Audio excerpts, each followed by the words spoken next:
Ragazzi, cerchiamo di capirci. Mica capio villaggio olimpico, ma se non mettete i nomi delle strade come faccio a consegnarvi le pizze?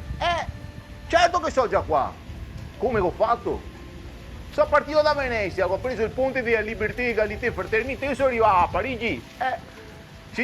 Dai, facciamo presto per piacere che sennò mi si frega le pizze, dai. Consegnare queste pizze si diventa veramente un mistero. Altro che squadra azzurra, a parte parlare con la signora in giallo,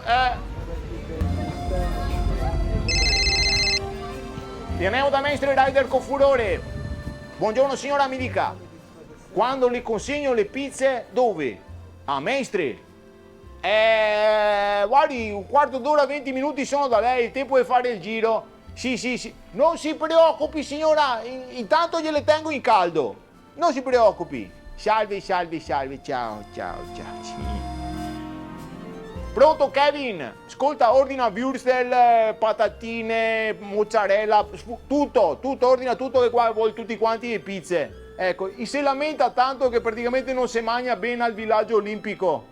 Ma d'altronde se è un villaggio a 5 cerchi olimpici e no 3 stelle Michelin. No, so qua che aspetto, intanto me guardo la gara di triathlon a Senna.